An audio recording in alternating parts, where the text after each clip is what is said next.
सैलिज विधानसभा धारचूला के विधायक हरीश धामी ने रखी आपदा प्रभावितों की वार्ता सदन में। मेरी विधानसभा में जो देवी आपदा आई, 4 बार खुद स्वयं माननीय मुख्यमंत्री जी ने उस क्षेत्र का दौरा किया और बहुत सी योजनाओं में उनने आदेश भी किए, मैं उसका धन्यवाद भी करता हूं। लेकिन वर्तमान स्थिति बहुत से जो ये घोषणा थी 2013 के तर्ज पे, पर्वतीय क्षेत्र की जो भौगोलिक परिस्थितियां हैं, क्योंकि जहां पे इस बार आपदा आई है माइग्रेशन के गांव, खोतिला जो गांव है वहां पे हमारे दारमा, चौदास, ब्यास के जो माइग्रेशन के लोग हैं वो रह रहे हैं और उनको मुआवजा देने में जो सबसे बड़ी दिक्कत आ रही है कि भवन उनके जो है पैतृक भवन बने हैं उनके पुरखों के जमाने से, लेकिन जब वो जमीन देखते हैं तो जमीन सरकारी उसमें भूमि पे, और कई जगह पे ये भी है कि पहाड़ों की भौगोलिक परिस्थितियां हैं। एक मैं देख रहा था कि 10 साल पुराना बिजली का बिल।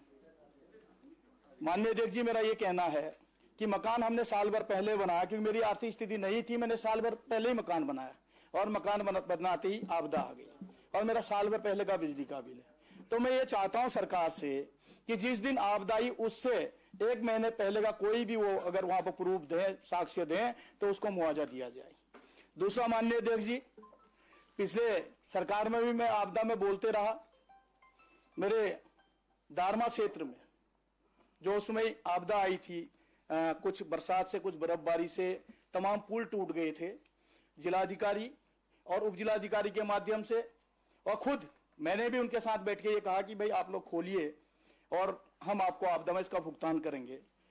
सरकार कहती कि हमने पैसा दे दिया, लेकिन लोक निर्माण विभाग से दुर्भाग्य की बात है कि 2020-21 का अभी तक उनका जो है बॉन्ड नहीं बना है और आज भी उस गांव के लोग कहते हैं कि हमारा विधायक जी भुगतान नहीं हो पाया।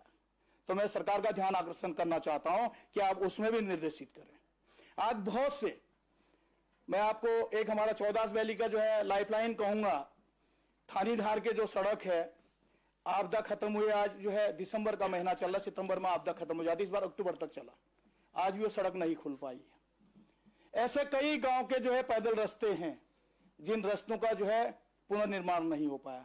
और एक सबसे बड़ी दिक्कत आ रही है, आपदा में पुल बह जाते हैं, रास्ता बह जाता है। जब हम आपदा में एस्टिमेट भेजते हैं तो आपदा से ये कहा जाता है कि पुनर्निर्माण नहीं होगा। तो मैं सरकार से ये जानना चाहता हूं कि भाई जो पुल बह गया आपदा से नहीं बनेगा तो सरकार उसको बनाने को तैयार नहीं, तो कैसे बनेगा? आप लोगों ने कई बार देखा होगा सोशल मीडिया में, स्कूल के बच्चे कहीं पर रस्सी पकड़ के आ रहे हैं तो कहीं नदी में जो है छलांग मारते हुए आ रहे हैं, और यह अंतर्राष्ट्रीय सीमा का मामला है। मैं चाहता हूं कि जिस तरह से बड़ा दिल माननीय मुख्यमंत्री जी ने दिखा, 4 बार आए, मैं उसमें दोष नहीं दे रहा हूं, मैं उनका धन्यवाद कर रहा हूं, 4 बार आए, उन्होंने कई मामलों में घोषणा भी की है। मैं ये चाहता हूं कि जो सरलीकरण है, जो वहां पर दिक्कत आ रही हमें, कम से कम उसका निराकरण हो। और ये आपदा में हमारे सबसे ज्यादा जो प्रभावित हुए हैं 60 से 65 परिवार इस बार खोतला में। लेकिन अगर हम नियम के हिसाब से चलते हैं, जिस हिसाब से आपदा का नियमावली है, तो केवल 20-25 परिवारों को ही मुआवजा मिल पा रहा है, बाकी के हमारे जो ST-SC के जो परिवार हैं वो वंचित रह रहे हैं। दूसरा, एक माननीय मुख्यमंत्री जी ने कहा था कि हम 2013 की तर्ज पर प्रति परिवार को, एक घर में रहने वाले प्रति परिवार को मुआवजा देंगे, लेकिन आज दुर्भाग्य यह है कि वो मुआवजे की श्रेणी में उनको लिया नहीं जा रहा। उनको कह रहे हैं कि आप 10 साल पुराना रिकॉर्ड दीजिए। मैं ये चाहता हूं, भाई हमारी एक मानवता है और आप सब पर्वतीय स्थिति आप जानते हैं। एक घर हमने जो है, अब मेरे बुजुर्ग सही थे, उन्होंने एक घर बनाया 4 कमरे का, 4 बच्चे हो गए, बच्चे भी रोजगार रह गए। वो चारों कमरे 4 भाइयों के हिस्से आए, अलग अलग 4 लोग रह रहे एक परिवार में, परिवार स्तर में नाम अलग है, राशन कार्ड अलग है, लेकिन उनकी स्थिति नहीं थी कि वो दूसरा घर बना पाते। लेकिन जब वो मकान बह गया तो राजस्व विभाग कहती है कि भाई ये तो एक ही मकान है। माननीय अध्यक्ष जी, जब मैं सक्षम होता तभी तो मैं घर बनाता। अगर हम 1,01,900 अगर चारों को देंगे तो कहीं ना कहीं अन्याय होगा, क्योंकि उत्तराखंड राज्य की, अभी मैं सुन रहा था उसमें उत्तराखंड आंदोलन कई बातें कर रहे थे, उत्तराखंड की राज्य की मांग इसीलिए की गई थी कि यहाँ जो है पहाड़ की जो है जो समस्याएं हैं उसका निदान हो सके। और आज पर्वतीय क्षेत्रों में जो है जिस तरह की समस्याएं बन रही हैं, ये बड़ी विडंबना की बात है। और पिछले 20-21 के लोगों के जो, कोई बात नहीं भाई, देखिए फोन बजने के लिए है, माननीय अध्यक्ष जी का पीठ से निर्देश है। और सुनिए, ये आप लोगों ही मैं कह रहा हूं, आज तक का हमारा रिकॉर्ड है, हमने कभी फोन नहीं उठाया, गलती से हो रहा है। चलिए आप बोलिए। तो माननीय अध्यक्ष जी, मैं आपके माध्यम से सरकार से कहना चाहता हूं कि जो 20-21 के लोग भी हैं जिनका अभी तक पुनर्वास नहीं हो पाया, और एक दुर्भाग्य की बात है मेरे यहाँ आपदा का, मैं बताता हूं कि मेरे यहाँ छलमा छिरासो एक गांव है, एससी बस्ती है, उस बस्ती के लोगों को पुनर्वास कराया गया। पुनर्वास में उन्होंने जहां पर जमीन दी, राजस्व विभाग ने नहीं माना। राजस्व के पटवारी से लेकर उनकी इतनी हठधर्मिता थी कि उन्होंने गांव वालों की अनसुनी करी और दूसरी जगह पे जो है मैदान बना दिया, बोला यहां मकान बनाओ। दुर्भाग्य की बात, आज फिर उस जगह पर आपदा आ गई। तो ऐसे लोगों के ऊपर भी दंडित कार्रवाई होनी चाहिए। भूवैज्ञानिकी की हम टीम भेजते हैं, लेकिन वो धरातल पे नहीं जाते, वो दूर से जाके जो है अपने जो खाना पूर्ति है उसको कर देते हैं, जिससे कि फिर आपदा प्रभावितों को जो है आपदा का सामना करना पड़ता है। अभी हमारा फिर जो है हेमंत का समय आ रहा, बर्फबारी हो जाएगी।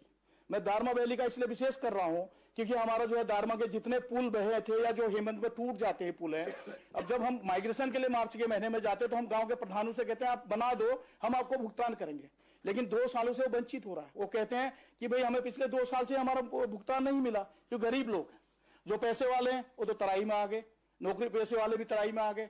जो गांव में गरीब आदमी वही गांव में निवास कर रहा है। एक तरफ से हम कह रहे हैं कि हम किसान की आय दुगनी करेंगे, पशुपालक की आय दुगनी करेंगे, पशुपालक को उसके पशु के जो है दुर्घटना का हम मुआवजा नहीं दे रहे हैं, और उसको माइग्रेशन जाते समय उसके लिए हम रास्ते नहीं दे रहे हैं।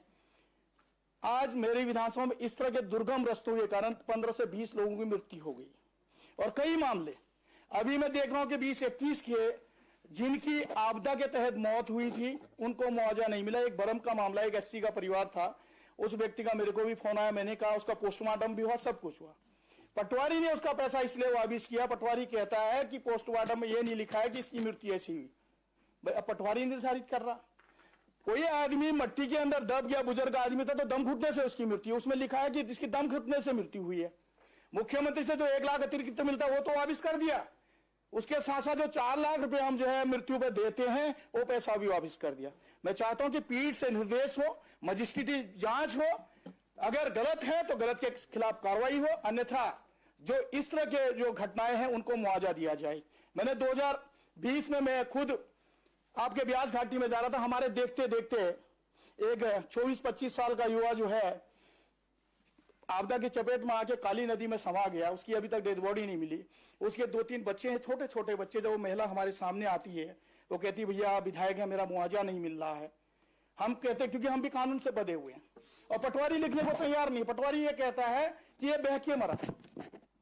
अगर हमारे राजस्व की टीम अगर खुद निर्धारण करने लगे कि इसकी मृत्यु ऐसे हुई, ये हुई है, तो पर्वतीय क्षेत्र में इससे बड़ा जो है एक गलत मैसेज जा रहा है। मैं चाहता हूं कि आप इन तमाम मामलों में एक मजिस्ट्रेटी जांच कराएं और इनको जो जिनको मुआवजा नहीं मिल पाया है उनको मुआवजा दें। दूसरा, जो कई समय से हम लोग जो है आपदा प्रभावितों के पुनर्वास की बात कर रहे हैं, एक संज्ञान में ये भी आया कि जिनको हमने अग्रिम किस्त दे दी पुनर्वास की, सेकंड किस्त का पैसा नहीं मिल पाया। तो मेरा ये मानना है कि उनको सेकंड किस्त का पैसा भी दिया जाए। टाइम पर हम पैसा देंगे तभी वो भवन बना पाएगा, फिर आपदा आने को तैयार है।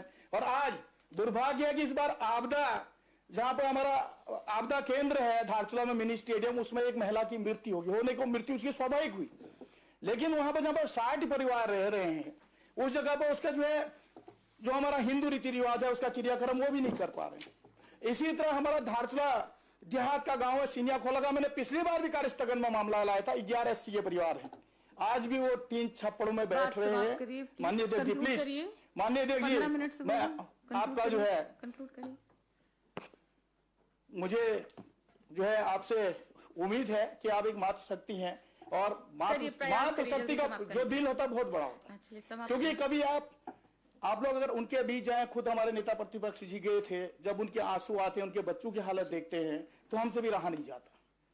मैं ये चाहता हूं कि आपदा प्रभावित चाहे कोई भी हो, उनके साथ न्याय हो, उनको मुआवजा दिया जाए। इसी तरह हमारा धारचूला का जो एल धारा है, सरकार ने उसकी सारी व्यवस्था की है, लेकिन मैं चाहता हूं जब तक हमारा वो एस्टीमेट बने तब तक बिहारों को करोड़ों रुपए का जो है टेंडर दिया गया वो मलबा हटा दे, जिससे कि फिर दोबारा हमारा जो है धारचूला डैमेज न हो। अगर 2019-20 में अगर वो मलबा हटा दिया गया होता तो आज धारचूला मल्ली बाजार जो है वो आपदा की चपेट में नहीं होता। तो माननीय अध्यक्ष जी, मैं इस आपदा के मामले में मेरे नियम 58 की सूचना पर मैं आपसे निवेदन करता हूं कि आज सदन की समस्त कार्रवाई को रोककर जो है इसमें चर्चा की मांग करता हूं। धन्यवाद।